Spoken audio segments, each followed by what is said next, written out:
শুরু করিতেছি মহান আল্লাহর নামে, যিনি পরম করুণাময় এবং অত্যন্ত দয়ালু। মাননীয় শিক্ষামন্ত্রী, আপনারে তো শিক্ষা দেওয়ার কিছু নাই, কারণ আপনি সারা বাংলাদেশের মানুষকে শিক্ষা দিবেন, এই জন্যই আপনি মাননীয় শিক্ষামন্ত্রী। মাননীয় শিক্ষামন্ত্রী, আজকে আমি কোনো অভিযোগ নিয়ে আসি নাই, আজকে আসছি আপনাকে একটু অনুরোধ করতে। মাননীয় শিক্ষামন্ত্রী, আজকের প্রথম আলোর রিপোর্ট অনুযায়ী দেখলাম মাননীয় শিক্ষামন্ত্রী, আপনি আপনার এলাকার সেলিম চেয়ারম্যান, যাকে কিছুদিন আগে আপনি বলেছেন যে সেলিম খানের সাথে আপনার শুধু নরমাল সম্পর্ক আছে, রাজনৈতিক সম্পর্ক, যে সরকারের প্রায় এই 20 গুণ জায়গার দাম বাড়িয়ে সরকারের কাছ থেকে এই যে আপনাদের যে ইউনিভার্সিটি করার জন্য সরকারের কাছ থেকে দাম বাড়ায় প্রায় 300-400 কোটি টাকা মেরে দেওয়ার একটা মানে চান্সে সে ছিল। যাই হোক, প্রশাসনের কারণে সে এখন পর্যন্ত এটা কাজটা করতে পারে নাই। আজকে আরেকটা জিনিস দেখে মাননীয় শিক্ষামন্ত্রী, আপনাকে একটা অনুরোধ করতে চাই। মাননীয় শিক্ষামন্ত্রী, আপনার এই রিপোর্টে দেখলাম আপনি এই পর্যন্ত 4-5 বছরে আপনি ডিও লেটার দিচ্ছেন এই সেলিম চেয়ারম্যান, তার ভাই এবং তার ছেলের যে কোম্পানি, এদেরকে কাজ দেওয়ার জন্য এই 15টা ডিও লেটার দিচ্ছেন মাননীয় শিক্ষামন্ত্রী। মানে এরা যেন কাজ পায়, ঠিক আছে, নাব্যতা বজায় রাখার জন্য আপনার মনে হয়েছে যে এরা কাজ পাইলে নাব্যতা বজায় থাকবে যদি এরা বালু তুলে। কিন্তু 15টা চিঠি দিয়ে এদেরকে কাজ দিয়ে এই যে রিপোর্টগুলো আসছে মাননীয় শিক্ষামন্ত্রী, নির্বিচারে বালু তোলায় পরিবেশ ও জীব বৈচিত্র্য বিপর্যস্ত, রাত দিন 2 শতাধিক ট্রেজারে চলে বালু উত্তোলন, আর 8 বছরে প্রায় 2800 কোটি টাকা পকেটে চলে গেছে হচ্ছে গিয়ে সেলিম খানের এই রিপোর্ট অনুযায়ী।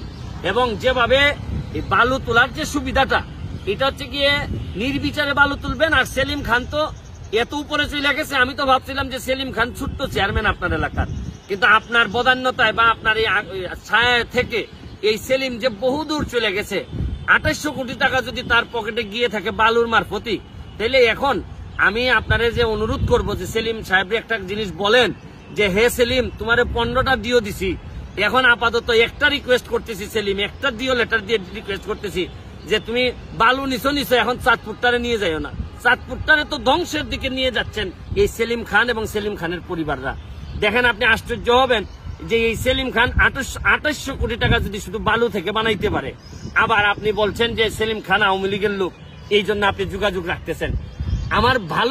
আমার বিশ্বাস যে আপনি জানেন মাননীয় শিক্ষামন্ত্রী, যে কোনো ভদ্রলোক যদি আওয়ামী লীগ করে আর সে যদি দুর্নীতির সাথে জড়াই যায়, আমি যদি নিশ্চিতভাবে বুঝি সে মানুষের ক্ষতি করতেছে, সে দেশের ক্ষতি করতেছে, সে দুর্নীতিবাজ, তাইলে বঙ্গবন্ধুর আদর্শ হচ্ছে গিয়ে দুর্নীতিবাজ কখনো আওয়ামী লীগের হইতে পারে না। এবং দুর্নীতি করলে সে আদর্শটারে ব্যবহার করতেছে, সে তার ব্যক্তিগত সুবিধার জন্য সে আওয়ামী লীগের ভালো চায় অথবা সে দেশের ভালো চায়, এই কোনো কাজ না, বা বঙ্গবন্ধুরে ভালোবাসে এটা না। এই সেলিম খান, আপনিও তো জানেন, সে আগে জাতীয় পার্টি করত, জাতীয় পার্টি থেকে আইসা এখন আওয়ামী লীগের নামধারী হয়েছে। আর আপনি আওয়ামী লীগে করে এই কারণে আপনি বলে দিলেন আপনার কনস্টিটিউয়েন্সিতে আপনি 15টা ডিও লেটার দিলেন। আমার আর কোনো কিছু বলার নাই। মাননীয় শিক্ষামন্ত্রী, আপনি সেলিম রে দরকার হলে আনারকলি দিয়ে দেন, তারপর চাঁদপুরটা দিয়ে দিয়েন না, কারণ চাঁদপুরের মানুষও তো এখানে বেঁচে থাকতে হবে। যদি এই রিপোর্ট অনুযায়ী দেখলাম যে এইভাবে বালু তোলার কারণে 3 থেকে 4 জায়গা যে শহর রক্ষাবাদ চাঁদপুর, এটা দেবে গেছে, তারপরও শহরটাকে ধ্বংস করতে দিবেন, এক সেলিম খানের কাছে সব দিয়ে দিবেন। শুনেন মাননীয় মন্ত্রী, শুধু এইভাবে শুদ্ধভাবে সুন্দর সুন্দর কথা বললেই হবে না মাননীয় মন্ত্রী। এখন তো বহুদূর চলে গেছে বাংলাদেশ এখন তরুণরা আপনাকে প্রশ্ন করতে শিখছে। আমার মতো সামান্য একজন লোক আপনাদের দাঁড়ায় লাইভে বলছি যে আপনি গত লাইভে আমি বলছি যে সেই মন ইউ অ্যান্ড সেই মন ইউর ফ্যামিলি। আমি তো বারবার বলার চেষ্টা করতেছি যে এখন আমরা প্রতিবাদ করতে শিখছি, শুধু এই কথা আর এই কথা বলে এখন আর বুঝাইতে পারবেন না। এখন সময় আছে মাননীয় শিক্ষামন্ত্রী, 15টা ডিও দিচ্ছেন তারে বালুর কাজ পাইয়ে দেওয়ার জন্য, এইবার অন্তত একটা রিকোয়েস্ট তারে করেন যে সেলিম, তুমি আর যাই করো আমার চাঁদপুরটারে নষ্ট করে দিও না, কারণ চাঁদপুরে হয়তো একদিন আপনি হয়তো থাকবেন না, কিন্তু চাঁদপুরের বহু মানুষের ভাগ্য নিয়ে খেলাধুলা হচ্ছে, এবং এটা থেকে বাঁচান। যদিও আমি চাঁদপুরে যাব না, আমার চাঁদপুরে বাড়ি না, কিন্তু আমার কাছে মনে হয়েছে কারণ চাঁদপুরের কোন লোকের এই সেলিম খানের বিরুদ্ধে কথা বলার মতো সাহস নাই। আরে আমি গেলেও তো আমাকেও রাখবে না সেলিম খান, কারণ সেলিম খান এখন এত দূরে চলে গেছে, আর কয়দিন পরে এই সেলিম খানরা কানাডাতে টাকা পাচার করবে, এই সেলিম খানরা আওয়ামী লীগকে বদনাম করবে, এই সেলিম খানরা জননেত্রী শেখ হাসিনাকে বিব্রত করবে।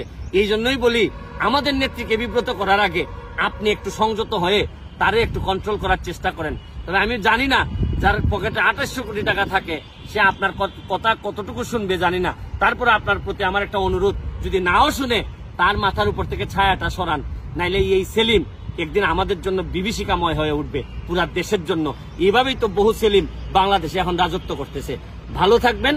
আরেকটা কথা বলে দিতে চাই আপনাদেরকে, যারা বালু যারা উঠায় তাদের তো অনেক সুবিধা। মাননীয় শিক্ষামন্ত্রী, আপনি তো জানেন না মনে হয়, যারা বালু উঠায় তারা কিছুদিন পরে পার ভাঙা যায়, তখন পার ঠিক করার জন্য আবার কন্ট্রাক্ট পায়, আর এইখানে আবার কাজ পায়, আবার জিও ব্যাগ এগুলার জন্য আবার কাজ পায়। মানে এরা তো শুধু ব্যবসা আর ব্যবসা, কোনো অসুবিধা নাই, বাংলাদেশ গুল্লায় যাক, কিন্তু এরা ব্যবসায়ীরা, আপনার লোকরা ভালো থাকবে এটা কোনোদিনই হইতে পারে না। এটা বঙ্গবন্ধুর আদর্শের কথা না। মাননীয় শিক্ষামন্ত্রী, এইরকম শিক্ষা আপনি বাংলাদেশে দিয়েন না, দিলে বাংলাদেশে আর কিছু থাকবে না, কোনো লোক থাকবে না, কোনো মানুষ থাকবে না যাকে নিয়ে আমরা বলবো যে আমরা সোনার বাংলা বানাইতে চাই বঙ্গবন্ধু। ভালো থাকেন, সুস্থ থাকেন।